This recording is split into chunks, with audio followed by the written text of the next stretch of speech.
जला के को चाय बना सकते हैं, लेकिन इतना यूरेनियम भड़का के पूरे पटना को एक दिन बिजली दे सकते हैं। सोचिए कितना तगड़ा होता है यूरेनियम। इसलिए दुनिया का सबसे महंगा पदार्थ यूरेनियम। येलो केक भविष्य का ईंधन कहते हैं इसे, समझ में आ गया कि नहीं? का आशा का ईंधन, भविष्य का नहीं, आशा का, भविष्य का हाइड्रोजन हो जाता है, आशा का ईंधन कहा जाता है। इसलिए इतना महंगा मिलता है बिजली। ऐसे ही काले रंग का होता है यूरेनियम, और सेम ऐसे ही ईंधन आता है, छोटा छोटा जलाया जाता है, कभी एगो बड़ा नहीं भड़काया जाता है, एगो जलाया जाता है। तो यूरेनियम में ईंधन के रूप में हम परमाणु बिजली घर में ईंधन के रूप में किसका प्रयोग करते हैं? हमारे यहाँ यूरेनियम होता है नहीं।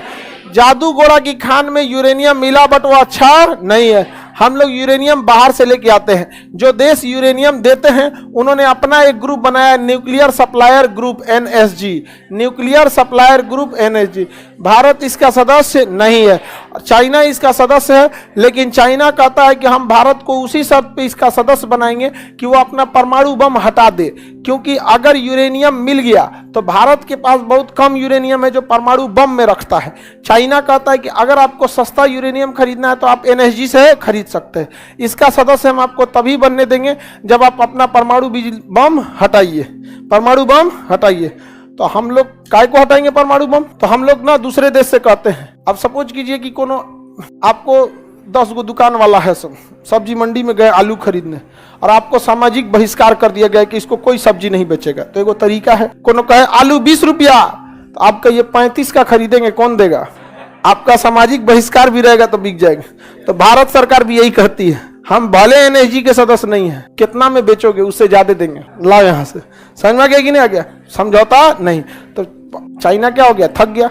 बाद में पाकिस्तान कहता है कि हमको भी सदस्य बना दो, तो भारत चुप हो जाता है, क्योंकि पाकिस्तान को भी बना दो भाई, हमें भी बना दो, क्योंकि पाकिस्तान के नाम पे चाइना विरोध नहीं करेगा। तो ओकरे ले हम ले जाए, वो क्या करेगा? ओकरा खाए घटल है, अभी यूरेनियम लेके क्या करेगा? जरूरत नहीं ओकरा, वो क्या कर लेगा? अपना यूरेनियम ले के क्या कर लेगा?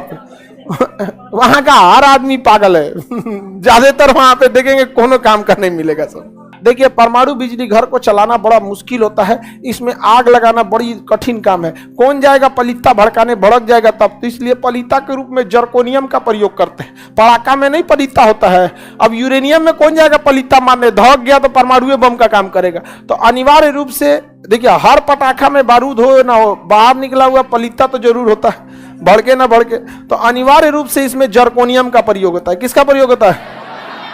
जर्कोनियम। किसका प्रयोग? जर्कोनियम। अनिवार्य रूप से जर्कोनियम। जर्कोनियम एकमात्र ऐसा पदार्थ है जो बिना ऑक्सीजन के जल सकता है। बिना ऑक्सीजन के जल सकता है जर्कोनियम, बिना ऑक्सीजन के जल। तो हम लोग आग लगा देते हैं किसमें? जर्कोनियम में। और जर्कोनियम दहका देता है किसको? यूरेनियम को। और यूरेनियम क्या करता है? विस्फोट कर जाता है। क्या करेगा? विस्फोट। कल्पक्कम चेन्नई, इसी का नाम इंदिरा गांधी है। कल्पक्कम का ही दूसरा नाम क्या है? इंदिरा गांधी। इसके अंदर ना रिसर्च करने के लिए एक छोटे साइज का रिएक्टर लगाया गया। रिसर्च इस बात का हो रहा है कि यूरेनियम से जो कचरा निकलता है, जैसे हम लोग देखिएगा लकड़ी जलाते हैं तो कोयला बचता है, वो कोयला दोबारा ईंधन के रूप में यूज हो जाता है, नहीं हो जाता यूज? आप देखिए बारात और रात में बड़का बड़का चैला जलाया जाता है खाना बनाने के लिए। चैला नहीं, चैली बचपन में हम लोग उससे पिटाते थे लोग चैली से पिटाते थे, मम्मी सबसे खतरनाक मारती थी लोग। तो वो जो बड़ा बड़ा लकड़ा जलेगा तो उसमें कोयला बचेगा, तो उसका बेकार पड़ा ईंधन भी दोबारा ईंधन के रूप में यूज हो जाता है। तो भारत के वैज्ञानिक इस बात पे रिसर्च कर रहे हैं कि यूरेनियम से जब बिजली बना लेते हैं तो यूरेनियम का बचा हुआ जो ईंधन होता है, जो वेस्ट प्रोडक्ट होता है, उसमें दोबारा रिसाइकिल करके फीडर फास्ट प्रोडक्ट एक रिएक्टर आ रहा है, उसके तहत इसका दोबारा यूज कर ले तो इससे हमें काफ़ी फायदा हो जाएगा। तो उसका रिसर्च होता है। कल्पक्कम या इंदिरा गांधी के अंदर एक छोटा सा रिएक्टर है, कामिनी। क्या नाम है? कामिनी। तो कहां पे रिसर्च होता है? कामिनी में। फीडर फास्ट रिएक्टर कामिनी में। फीडर फास्ट, किसी को कोई दिक्कत नहीं है? आगे बढ़े। रेडिएशन बहुत खतरनाक होता है, इससे बच के जाया जाता है। रेडिएशन ऐसे नहीं होता मतलब मार देगा रेडिएशन, आदमी मर जाता है।